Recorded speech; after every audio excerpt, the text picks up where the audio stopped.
სანქციებმა რუსეთის დამატებითი აგრესია აღკვეთა და პუტინი მოლაპარაკების მაგიდასთან დააბრუნა. ეს არის მთავარი მიზეზი, რის გამოც ნატოს ყოფილი გენერალური მდივანი მიიჩნევს, რომ რუსეთის წინააღმდეგ ყირიმის ანექსიის შემდეგ დაწესებული სანქციები უნდა გაგრძელდეს. სანქციების მოხსნიდან შემსუბუქებით ჩვენ დავკარგავთ ყველანაირ ბერკეტს რუსეთზე. ამიტომაც სულმცირე უნდა შევინარჩუნოთ სანქციები. თუ შეერთებულ შტატებს რუსეთთან ურთიერთობის შეცვლა სურს, რუსეთმა პირველ რიგში უნდა შეცვალოს საკუთარი ქმედებები უკრაინაში. გენერალური მდივნის ყოფილი მოადგილის ალექსანდრ ვერშბოუს თქმით, რუსეთის შესაკავებლად დასავლეთმა უფრო ეფექტურ ზომებს უნდა მიმართოს. შავი ზღვა სტრატეგიული რეგიონია და ახლა რუსეთი ყირიმს სამხედრო ბაზად იყენებს. ასე ცდილობს რეგიონში ნატოს გავლენა შეზღუდოს. არალეგალური ანექსიის შედეგად იქ შექმნილი ძალთა დისბალანსის წინააღმდეგ უფრო ეფექტური სტრატეგია გვჭირდება. ჩვენ არასდროს უნდა ვაღიაროთ ყირიმის ანექსია.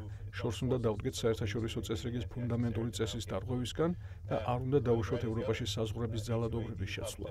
კითხვაზე წახალისა თუ არა დასავლეთმა რუსეთი როცა საქართველოს და უკრაინას ნატოს წევრობის სამოქმედო გეგმაზე უარი უთხრა, რასმუსენი პასუხობს, რომ ამ ქვეყანას მაშინ მაპი უნდა მიეღო.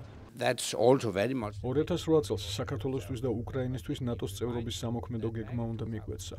ეს კრემლს აჩვენებდა, რომ საქართველოში შეჭრა ცუდი იდეა იქნებოდა. 2008 წელს ალიანსმა გადაწყვიტა, რომ საქართველო და უკრაინა ნატოს წევრები გახდებიან. რა თქმა უნდა, ამისთვის საჭიროა თქვენი ნება და აუცილებელი კრიტერიუმების შესრულება.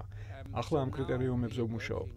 წევრობის ზუსტ თარიღს ვერ ვიტყვით, მაგრამ რაც მეც გააკეთებს საქართველო, მით უფრო სწრაფად მოვა გაწევრიანების დრო.